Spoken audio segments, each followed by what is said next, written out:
What's up, everybody? Welcome to the Canes Insight Podcast. This is an emergency edition because it is being reported by multiple sources now, The Athletic and On3, that Arizona State quarterback Sam Leavitt, who's out for the year with a foot injury, is strongly considering, leaning to, likely to enter the portal. How is this relevant to Miami? Some very interesting news in that article, which we will get to in a second. First, before we get into all the news on our guy, Sam Leavitt. If you're an athlete or consider yourself an athlete, you know how hard it is to sit on the sideline with pain or injury. Maybe even try to hack your own rehab. But if compromising your movement or performance is not an option, call the experts at the University of Miami Sports Medicine Institute. Whether it's a league competition with the Miami Hurricanes athletics or just everyday movement, the University of Miami Sports Medicine Institute is the trusted choice for those who demand excellence. Set an appointment today at uhealthsports.com. Pete, hop in here. D, good afternoon. The Prophet. So you said, and I remember talking about this in Duffy's, you posted on the work Discord. You're not subscribed to Pete's work Discord, which people always ask, whoa, where'd he go? Oh. Whoops. Sorry about that. There he is. So if you're not subscribed to Pete's work Discord, strongly recommend you do. People always ask, do you have anything to do with it? I don't. This is Pete's deal, but he is rock solid on it. And he posted, this might have been, maybe a month ago. No, it wasn't a month ago. It was 11 days ago that I made this post. But here's what it was. It was 11 days ago at 7:43 in the morning. I had received the info the night previous. And look, if you look on the left side there, you may get a sneak peek of some of the other stuff that we've been posting about on the work Discord. But the post was, all I said was, I'm keeping an eye on Sellers and Leavitt. That was 11 days ago. About a week ago, the Todd McShay, thing with Lenora Sellers and kind of saying, hey, I think Miami might be a fit. Then that comes out. Now, this news on Sam Leavitt comes out. So I from both of the timing of the stuff leaking, I'm feeling pretty good that there is legitimacy behind this initial post that I made here, right? So with that being said, D, I told you this that night that I called. I think it was the night that I called you. I was texting you when I had heard this, and then we talked about it the next day. Sam Leavitt, to me, would be the best of, when I look at the landscape of college football. Is he the perfect option? I don't know that there is a 100% perfect option, but I think that he brings you a lot of the qualities that you're looking for when you're bringing in a transfer quarterback to play at Miami. Yeah, like you said, you hit this, and so people are wondering, all right, well, what's the news for those who haven't been watching? So the Athletic and On3 both reported that he is leaning very strong. Meaning Sam Leavitt is leaning very strong to leaving Arizona State. Basically, I don't know if it was just pure money deal or he doesn't like how he's being protected. You see Dillingham on TV always begging for more money. NIL, he just did. He was saying that these restaurants need to name sandwiches after the players. So they're down bad NIL-wise, which, stinks because I like that program. But here's the report. So this is why we did this emergency pod. I was going to wait, but then this came out, so we had to do the emergency pod. This is from The Athletic. Again, Athletic owned by the New York Times. This is a big company. Leavitt's camp is active, and there are multiple reporters on this, by the way. It seemed like it was coming from Arizona State, this particular leak. I'm not sure, but this was, they kept saying program source, second program source, multiple program sources, whatever. So here's what it says. Leavitt's camp is actively shopping the quarterback to other programs. He could command a deal with annual compensation exceeding $2 million if he enters the portal, which is less than this. That's how you know this is coming from Arizona State side. Yeah. The wording of actively shopping him. The source said, On3 first reported that Leavitt's camp was seeking interest from other programs at a high level. The school source told The Athletic that Miami and Texas Tech are two potential destinations for Leavitt. Both have starting quarterbacks in Carson Beck and Baron Morton, who are in their final year of eligibility, and both have shown willingness in past cycles to spend big in the portal for players at positions of need. Texas Tech went after Carson Beck, according to reports last year, even though they had Morton already there, who's a good quarterback. So, Pete, you are very much plugged into the agent side of things. You are an agent, I believe. Still, you were a full-time agent for several years, so you know a lot of the players here.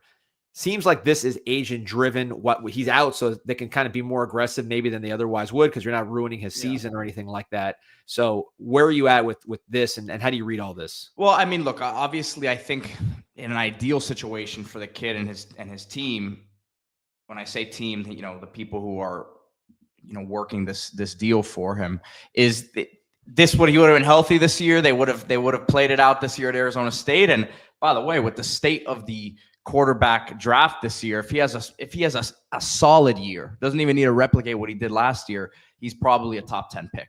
Would you agree with that? I have to study him more because he's not the biggest guy in the world, and his accuracy numbers aren't great, but he's a real NFL player, no doubt. He's NFL player. I think, again, he was on the trajectory. I'm saying with the way that the rest of this quarterback class is looking. Yeah, you're right. No, with this class, that's my idea of it, right? Yeah. So maybe I'm a bit strong there, but I've gotten the vibes that he was from the people I've spoken to, that he was a big time first round talent. Okay, so again, on that trajectory. Maybe in a utopian world, I'm looking at it, but I'm saying I started there, right? Yeah. So we now look at where he's at now. Serious injury, Liz Frank, foot injury. This is not a serious injury. It's what Mark Fletcher had a couple off seasons ago heading into that Florida game, right? So I think his camp takes a step back now in him and says, all right, the serious injury.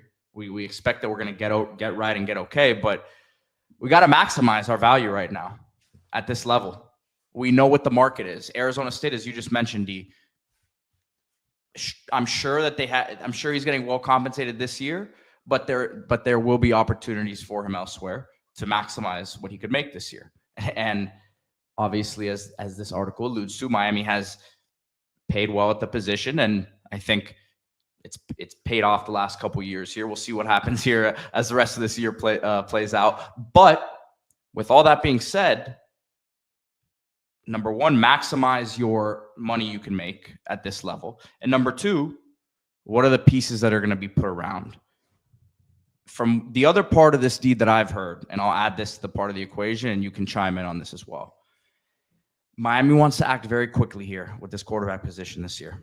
Miami does not want to wait around. They tried, by the way, as Cam Ward visited very early in December a couple years ago. They did not want that process to drag out. Carson Beck was a unique situation, but Miami wants to act quickly here.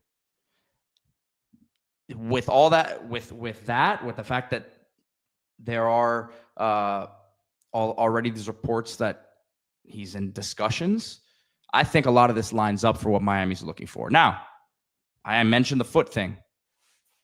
Miami, their medical staff has had the last couple of years Carson Beck to deal with, right? In terms of having to trust what you see and trusting that he'll come back 100%. Tyler Barron at the defensive end position a couple years ago, coming here last year, coming over from Louisville, had a pretty serious shoulder thing that a lot of people said was not going to be something that held up. He got drafted even, so that showed it even checked out there. So, but Miami took a big chance there, and another well-compensated player. And I say this all because, like, you're going to have to go through that process with him here, if that's what it is. But if they trust it, then I have no reason to believe that he's a lemon or he's messed up to the point that he can't get back. Yeah, you mentioned Barron. I mean, Torre, like a lot of guys we've had to deal with the injury stuff too, and obviously Beck, the biggest one, considering the price tag, that ended up being fine. So I trust the medical staff to figure out what's up with Leavitt if that was the case.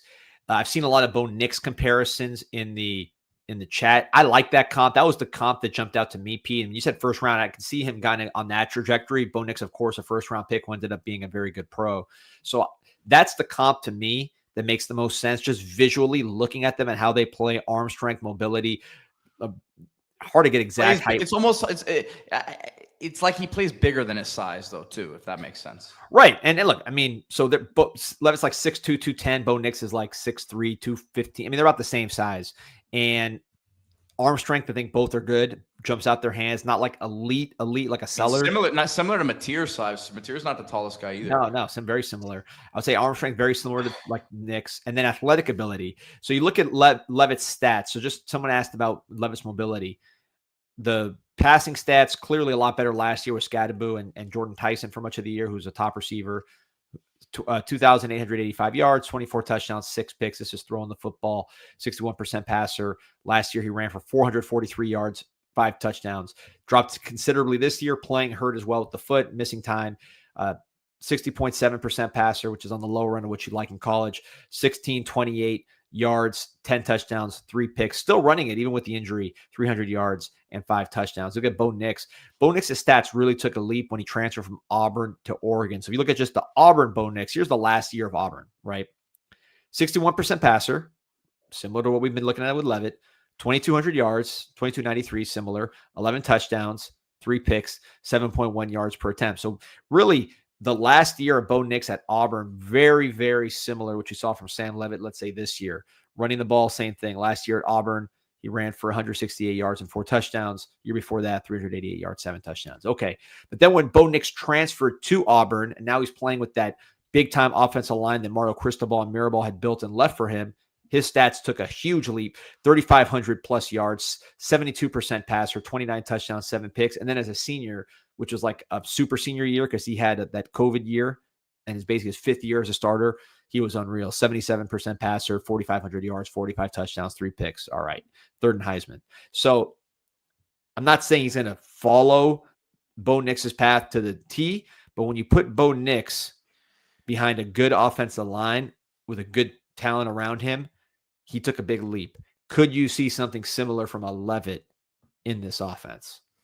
And Leavitt's he's a real athlete, really, really mobile. It would be a way different look. And I think that would be the interesting thing, right? Like, how does the offense evolve around him? Because you're going to have to do some different things. They do a lot of different pistol stuff at Arizona State with him. We saw what they had with with Scadaboo as well. So they really leaned on him, but that 1-2 punch was dangerous, man. And I think I would like to hear from like a Lance, for example, later this week to see how he thinks that he would translate into this system. Because as Coach Dawson alluded to yesterday, it's different than what a lot of other things out there. It's obviously very, very classic air raid in terms of the fact that it's more progressions as opposed to, hey, let me see what the defense is here and who should be open on this play.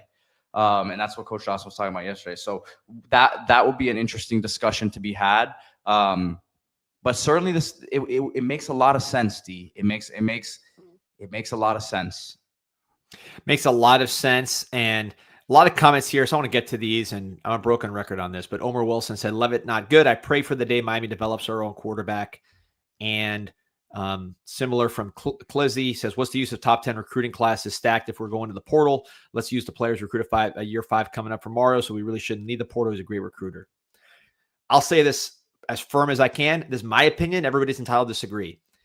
I could care less about developing our own. Let me say it grammatically correct. I could not care less about developing our own quarterback. It is totally meaningless. Who cares? Like, they don't give prizes for developing your own quarterback. Nobody cares. Like, who cares about developing? Like, honestly, like I asked the people in the chat, what does it matter to develop your own quarterback? It means nothing. It's completely meaningless. Last year, you had Ohio State with a 1-year rental quarterback against Notre Dame with a 1-year rental quarterback in the championship game. Both guys got drafted. Those are the 2 top teams. Miami, we have been signing our own quarterbacks every year for, let's take it back to 1990. Okay. 1990. Let's go before the Gulf War, right? Way before the internet. 1990. Before Pete. I was 5 years old. I'm 40. Okay. We've been signing quarterbacks pretty much every year since then out of high school. None of those guys got drafted above the 5th round.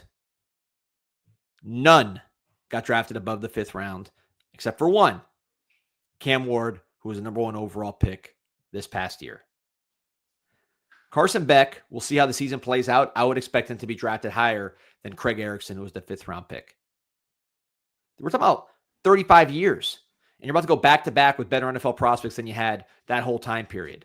Look at some of the other quarterbacks that have done well. This is all right. You're starting to use my back-to-back 10 wins as you're creating the QB equivalent. I like it. This is a good one, D. Well, I agree with your 10 wins. I just haven't bragged about it because we haven't done it yet. But this is a great. You're right. This is to me, it's the most simple way to put it. I mean, we have been in the desert for 35 years at quarterback. Now we had a couple good college. And now we're going to go to the desert. For a quarterback. Get this one, maybe. But look, we had a couple good college quarterbacks mixed in there. Obviously, Gino Toretto was a Heisman. Dorsey was great. They both got drafted 7th round, and they were good players. So, but in that same time period, and certainly since Dorsey, where you've really had bad quarterbacks, you're talking about De'Ara King was one of your best, transfer portal. Brock Berlin, one of your best, transfer portal. Like, I don't understand why people think you need to develop your own quarterback. It is completely useless. Like, Alabama has done the best job developing quarterbacks recently. I would say their best quarterback, I would say Ty Simpson is probably playing the best quarterback in the country, Mendoza aside. They're going to have Ty Simpson for 1 year. He's going to be in college for 1 year. He's been there for 4 years, getting paid for 4 years as a 5-star player, doing nothing for that money. Now he's going to play 1 year, and then he's gone. You might as well have had a portal guy there. What difference does it make? So you look at the draft, it is almost entirely portal guys. You look at who's the best quarterback this year. I would say everyone on the planet would probably go to Mendoza first. He is, of course, a portal guy. Some might say Julian Sain if they want to be edgy. He's a portal guy, even though he's a young player. Dante Moore is a portal guy. You know, Gunnar Stockton, Ty Simpson, solid players that are homegrown. Is that you're going to build your whole model around that? I don't understand the point of having to develop your own quarterbacks. It's meaningless to me. I would much rather, if I'm spending money, I want to spend money on someone that I could put up Sam Leavitt against Texas in the college football playoff and evaluate that. If I'm paying $2-3 million, let me see that instead of watching somebody's state championship game against guys that are not going to college to play football. I gotta say, D, I'm not one to judge what people pray for, but Omer, if you're praying for the day that we develop our own quarterbacks, I need your problems, my friend. We love you, Omer. But yeah, I mean, this is my opinion. I could be wrong, but I don't see the point. So Clizzy's saying, you know, we got the 2 best quarterbacks from the portal, no championship yet. What's your point? These are some of the best seasons we've had in 20 years. These are the best quarterbacks we've had in 20 years. So did we win the championship? No. The team, Ohio State, with a portal quarterback won the championship. They beat Riley Leonard, another portal quarterback. We just didn't get a chance to. And sorry, Pete, you're about to make a great point. No, it's just guys, sometimes we can't explicitly trust the coaches always, right? We question a lot of things. But when it comes to the quarterback position, I feel strongly that the people in the building know what they have there. And there's reasons, and they obviously are trying to go get another one. So I'll put it that way. And Kyle's saying, look, portal high school, I don't care. I want the best guy. I agree. The problem is I don't know who the best guy is coming out of high school because high school is the biggest crapshoot ever. Yeah, D, to me, like everyone asks me, when are we gonna have our own guy? You guys want my honest opinion how it'll happen? Legitimately, unless they change their strategy out of nowhere and go get a 5-star, right? D out of high school that you say is gonna start if there's that special product. But the only way it's gonna happen, I think, me personally, is if you bring in a guy who gets hurt, a transfer guy who gets hurt, the next guy comes in and lights it up, and he's your QB. Am I wrong? I mean, am I wrong in that? Absolutely. I don't know. I just, unless they change the strategy, they're not going to go a different direction from what we've seen. And I agree with it, by the way. I think it's the obvious strategy. I mean, here. Look, I don't think it's a hot take at all. I can't imagine. I haven't heard any good arguments otherwise. So again, I'll go right here. So here's the 2022 quarterback recruits. Okay. Here are the guys that we're excited about. Kate Klubnik, everybody tells me he sucks. Wegman transfer. Ty Simpson, good, but he's only going to play 1 year. So what did you get out of him? You paid him 3 years to sit on the bench. You got 1 year out of him, and then he's gone. You might as well have paid a portal guy that was just as good. Drew Rowler, everybody has reliably told me he stinks. And then Walker Howard right here. So those are the top 5. Let's look at 2023. Okay. This is, I'm just going right by the list. These are the quarterbacks, the top quarterbacks in the country. Let's see what we got here in 2023. Arch Manning. Think about how much money he's been paid. He's still not good. He's probably made millions with that before he's any good. Nico Portal, Dante Moore Portal, Jackson Arnold Portal, Malachi Nelson. I don't even know if he's playing football. That's 2023. Let's look at 2024. Literally, this is 2 years ago. So this is like right there. Julian Sane transferred. DJ Lagway, we know the story there. Dylan Raiola, okay. His agents have been calling people about the portal all the time. He's halfway out the door. Nolan transferred and bad. Croman Hoke transferred and bad. All right, let's look at last year. I'm just going. Listen, guys, this is top 5. There's no selective anything. Here's last year. Bryce Underwood, he's playing pretty good. Nothing special. How much he's getting paid this year? For how he's getting paid. I think the guy's going to be good. I would like, if I'm Michigan, I feel good about Bryce Underwood. I don't want to diminish that. Keelan Russell doesn't play, getting paid millions. Tavion St. Clair doesn't play, getting paid millions. He'll probably be available in the portal, considering that Ohio State has Sane, who they got from the portal. Keelan Russell, if Ty Simpson comes back, you can get him probably in the portal. Hussein Longstreet, again, doesn't play because they have a portal quarterback named Jaden Mayava. Deuce Knight doesn't play because they have 2 quarterbacks from the portal in Jackson Arnold and Ashton Daniels, and their coach is about to get fired. And D, this is a valid comment by EJ. Says it's cheaper to develop your own, but here's the way I look at it. If they're that guy and they play freshman year, redshirt freshman year, and that you got him on the cheap, you think he's going to be cheap next year? So what? You're going to spend money. You're going to save money 1 year for the chance that the guy might be ready right off the bat. That's the. Is it with how you savages use EJ, how you savages are in the comments? You think that a coach wants to trust, and I'm messing around with you, but you get what I'm saying. Like the second one of these young freshmen go out there and throw four picks, like it happened this year too, so it doesn't have to just be a freshman. But the second it happens, oh man, we should have gone after a portal guy. So that's a tough game to play when you got to figure out you got to know who your guy is next year. And right now, looks like they're trying to figure it out. Yeah, I mean, you said it so well, Pete, because I don't agree that it's cheaper to go the route. Wow, EJ agrees, man. EJ there agrees, we go. We got it. But because okay, I'll say this again. It's. Who was it that was saying, was it Rule, which I generally like Rule, but he one of these coaches, it was Drinkwitz, who's like, listen, everyone's got to reset the expectations. 12 teams are going to the playoff every year.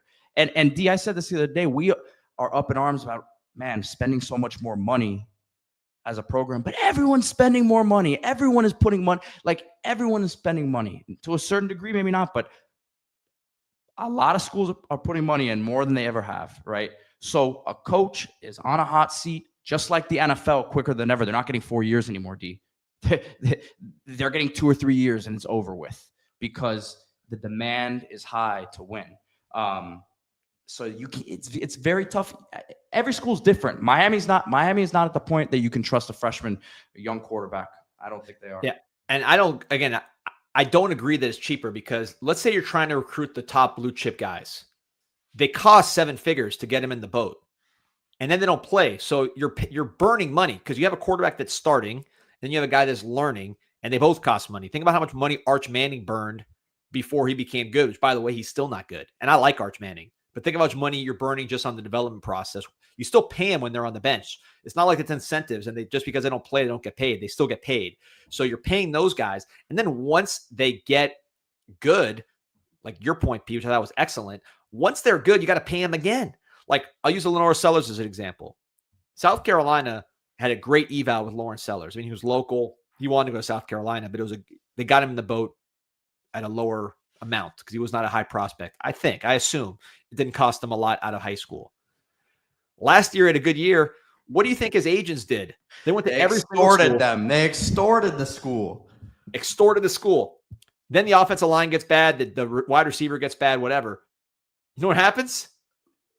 He leaves, or he looks like he might leave for more money. So you think South Carolina got their money's worth for Sellers, who is the perfect developmental guy? I don't think so. If you pay Sellers for 1 year and you win a championship, then maybe you got your money's worth. Miami could do that potentially with Sellers. He's a name in the mix. EJ saying what TVD did to us. Great point. TVD extorted us too. Homegrown. I have so much more. If I'm spending money, I want to pop in Sam Leavitt versus Texas college football playoff. I don't want to pop in, Johnny Ace from Corona, California against the School of the Blind. I want to watch the playoff if I'm paying the money for a quarterback. So, to me, that's really what it is. And Sean Kane says, look at Bryce Underwood. That's the best scenario you could hope for year one. It isn't good enough to win a championship on most teams yet. Yeah. And I like, just because I said nothing special on Bryce Underwood, I meant like true freshman, nothing special. He's going to be a good player. But like you're spending a lot of money and you're going through growing pains to get him to that point. It's not like Bryce Underwood this year cost nothing and he's expensive as a junior. Bryce Underwood right now is one of the most expensive quarterbacks in America. Yeah. Yeah. And listen, it'll probably, that could end up being worth it, but that's a unicorn of a case. Yeah. Yeah. And they're still paying like 3 other quarterbacks that they brought in, including Jake Garcia. Obviously they're probably not giving him a whole lot of money, but like they're still paying other quarterbacks too. Rocco's asking, do we get money's worth for Beck? I mean, it's November 18th. Ask me at the end of the season, if he chokes down the stretch, maybe not. If he continues to play at the level he's played at the last couple of weeks and we win 10 games, potentially get into the playoffs, he gets drafted higher than any quarterback we've had since Cam Ward, since 1990. I would say, yeah, probably pretty good investment, $4 million. I will say yes right now. I'll say yes right now over what the available alternative was. Oh, hands down. Unless of course they got Mendoza. But yeah, right. We were fighting this fight with Mendoza a year ago. Deja vu. And I don't know, and I got to be honest about Leavitt, bringing it back to Leavitt here because we kind of got sidetracked with my usual spiel. I don't know how good Leavitt is this year. I have to go back and really watch him tighter this year. I don't know when he got hurt either. So I don't know how much of that was affecting him because again, the way that he plays, he needs to be able to move. Yeah. And if he suffered it early then and was dealing with it, because I got to look at that timeline. Yeah. We have to see there's a lot that goes into that, but here's a question here that I wanted to get to. Manzano asking, what are your thoughts on Drew Mestemaker, the North Texas quarterback? He's really good. So these North Texas guys is interesting. I've been studying them with Group Chat Sports with Clay Fink, just doing some of these videos. And they have a quarterback, Drew Mestemaker, and then a running back in Caleb Hawkins, who are putting up crazy numbers. And look, there's always, Pete, those guys that go to North Texas or these random schools with a good coach and they put up insane numbers. But Mestemaker and Hawkins, both the quarterback and the running back, they have tools. Those guys are good. They're big, they're fast. They have, in Mestemaker's case, he has a really good arm. They actually have a lot of physical tools. They're NFL guys. So that's going to be an interesting thing to watch. Their coach, Eric Morris, to me, should be one of the hottest names in the coaching cycle because he's obviously finding great players. He helped find Cam Ward, Mateer, now Hawkins and Mestemaker. He's obviously a great evaluator and he has a good system and he's had success. I imagine he's going to go somewhere Power 4. To me, he would be if I'm Oklahoma State, I'm knocking down the door to get him or a Colin Klein. I think those are, to me, the two most interesting guys in the quarterback carousel besides the obvious top names. So depending where he goes, those guys might follow him. But yeah, I think those guys are good. And I think they're I'm usually skeptical of these kind of smaller school, Johnny College type of guys, but those guys have physical tools. Those guys are actually good. Yeah, I agree. I mean, it's a leap, but at least you've seen it on the college level, right? Mm-hmm. Yeah, even again, this is so hard to evaluate. You know how hard it is to evaluate quarterbacks, Pete? This Mestemaker guy, he didn't even start in high school. And he's playing better right now. Like Kyle Trask, right? Right, like Kyle Trask. And he's playing better right now, Mestemaker, than I'll use a Jackson Arnold, just use a 5-star that I thought might have a chance, but he's obviously not doing it. It's hard to project these guys. So, that's where that's why the portal it mitigates against some of the natural. And look, some guys are better than others at evaluating quarterbacks. They all miss. Bill Walsh drafted Giovanni Carmazzi over Tom Brady. They all Rocco miss. says, how's Cal the eval Kings now? Mendoza, now JKS for a defensive minded coach. A couple things. One, JKS was a 5-star. So, I mean, like they kind of jumped. He was going to Oregon. He was signed with Oregon, right? So they kind of jumped on that situation, told him you're the starter right off the bat. You know who I'm about to mention, D? Nick Rolovich, offensive assistant, has been there for a couple years, former head coach of Washington State. He had some disagreements over the vaccine, and he got fired over there because he wouldn't take the vaccine at Washington State. But he is a heck of an offensive mind. I think that guy's he's been an offensive consultant analyst. I think he's a big part of what they've been doing over there. Yeah, no, he's a talented guy. Got caught up in the COVID shot and all that. He didn't want to take the vaccine, and they kind of put him on the blacklist. But he's a really good coordinator. Similar comments here. Chris BP, that's the problem with getting a quarterback every year in the portal. Eventually it'll be difficult to recruit a quarterback. Fast Miami Eddie, sounds like we shouldn't waste our time recruiting any high school quarterback based on your expletives. I mean, they don't give you extra prizes for recruiting high school quarterbacks. Like, nobody cares. Like, it doesn't matter. Like, no one cares. The quarterback you have on the field is a quarterback that matters. So, like, you don't get extra credit for recruiting high school quarterbacks. So if having an NFL quarterback every year in the portal is what we do, and then it costs us having good high school quarterbacks sign with us, who cares? We've been signing high school quarterbacks for 20 years. Didn't matter. Like, what I would say, in my opinion, how you deal with high school quarterback recruiting is just me. Everybody's entitled to their own opinion. Did you mention Brock Berlin as a transfer, by the way? Yeah, Brock and De'Aaron King. So, to me, when it comes to high school quarterbacks, what I would do, and I'm no expert, is I would just find the guys with the best physical tools that might be cheap because they're raw. So this is like a 3-star type player, maybe a low 4-star, whatever. Someone that's not the highly ranked bidding war guy that has great tools. Maybe they're super big, super athletic. They play 3 sports in high school, but they go to camps and they're not as polished as maybe the 5-star guys. And you get them, or maybe they're a super talented running quarterback that is developing as a passer. And you say, man, this guy, if he hits, he's going to be absolutely unreal. If he misses, he misses, but he's going to be pretty affordable. I'd get those guys that are maybe more raw, less developed, therefore more affordable, less highly ranked. And if they hit, great, you got a quarterback. If not, you move on to the next one. So that's where I would focus my high school recruiting. And I would use as an example, pretty much every great quarterback in the NFL is a guy that was a multi-sport, underrated kid in high school, or like a running quarterback that developed. Justin Herbert, Josh Allen, Pat Mahomes, Joe Burrow, Lamar Jackson, Jalen Hurts. None of those guys were top 10 quarterbacks. A couple of them were 4-stars, lower 4-stars. A lot of them were 3-stars or no stars. Cam Ward, obviously a no star. So like that's the typical path is like Herbert played every sport, big guy, 3-star. Josh Allen played every sport, big guy, 2-star or 0-star. Pat Mahomes played every sport, 3-star. Joe Burrow, stud basketball player, raw passer. Actually, Urban Meyer said he sucked at passing when he first got to Ohio State. Low 4-star, high 3-star. Lamar Jackson, running quarterback at the time. Jalen Hurts, low 4-star, running quarterback at the time. I think Lamar Jackson was a high 3. So you get guys like that you just say, hey, great athletes, great tools. And if they hit, they hit. They're not all going to be Josh Allen. They're not all going to be Pat Mahomes, but at least they're cheap. So if they don't work, they don't work. If they work, great. Judd Anderson was a multi-sport guy. He hasn't necessarily panned out. Okay, move on to the next one if it doesn't work out.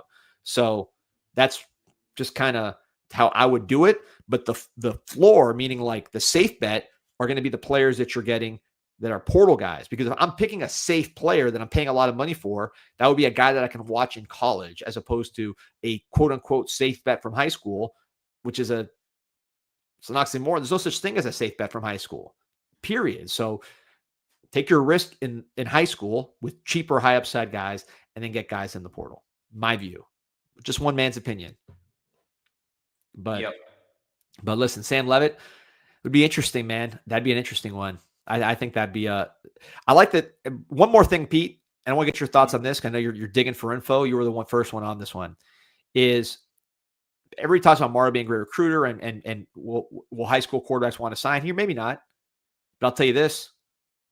Every time one of these stud quarterbacks jumps in the portal, what's the first name that you see speculated about? Even before they jump in the portal, what's the first name you see speculated about? What's the first name agents are talking about? What's the first program you hear with the top of the market portal guys, Pete? Well, I'll say this is, you can have your criticisms, but Miami's going to be in the mix for big time talents at this time of year. And you could say that that's not that important, but the fact of the matter is, in today's era, it is one of the most important things. This is free agency. You've got to go get the best talent available in free agency with the resources you have. And they've done an awesome job with it. So let's see if it continues this year. I'm confident though. Early and often. I'll tell you guys that. Early and often. That's the motto that I'm hearing for this portal. Early and often. Let's go, baby. Let's get this thing wrapped up. It's going to be a fun portal season. We'll be going live for all the developments. I got 2,600 on, man. What a day. Like and subscribe to Kane's Insight. And by the way, I think you get a Sam Leavitt. Maybe you get a stud defensive player, maybe a stud playmaker. That'd be a triple win situation in the portal. You want a triple win with your apps. Download the KashKick app, KashKick in the App Store. 1.5 million plus downloads, 4.5 plus average rating. And with the Play It Forward campaign, you have the triple win scenario, meaning you download the KashKick app, KashKick. You got access to all kinds of games, puzzles, action, whatever you're into, whoever plays games on your phone is into. You got that in the KashKick app, consolidated one-stop shop. Then, as you're playing these free games, you are making money on the side. Advertisers are paying you money just to play the game. So you're making money on the side just for playing games, which you'd be doing anyways on your phone. And then KashKick, in partnership with Play It Forward, has this thing where the advertisers will pay the same amount you get goes to the American Cancer Society as a donation. So you get your money and the American Cancer Society gets its money to fight this terrible disease. The rare triple win scenario, KashKick, KashKick in the App Store. Before we wrap it up, I got to bring this comment up. Rocco says Columbus Mafia versus Texas Tech billionaire oil money. Hey guys, we can't have it both ways. Do we want the Mafia? Do we want the Columbus Mafia or not? I think we want them, right? Hey, I'll take it. If they're giving us great players, who's to complain? I don't even like Columbus. I went to BLOCKBUSTER, but you got to respect people when they're getting stuff done. Who's going to complain? I said this a few months ago, and I'm going to continue speaking into existence. The first time that a high school will ever have the number one pick of the draft, same year, NFL and NBA, Mendoza and Boozer. Could happen, man. It could be a year. You know what? It could be a clean sweep, by the way, of Miami-Dade players, because if Mendoza goes first and then Boozer goes first, the first pick of the baseball draft might be Lombard, who just signed with the Canes out of Gulliver, a high school player. He's probably not going to go to Miami. He has a chance to be the first overall pick, or Gio Rojas, lefty from Stone and Douglas. So South Florida theoretically could sweep DeBonsa is going to be, you got DeBonsa and Darren Peterson at Kansas, but Boozer's to me is going to be the most ready-made NBA player. There's not going to be as much of he'll be an all-star right off the bat. I think that he's that sort of player. So we'll see what happens. But Dan Alden saying, appreciate your support. It'd be nice to have the quarterback for top wide receivers enter for once. Pete, what was it? What'd you say? Early and often in the portal. Early and often. Like and subscribe to the show.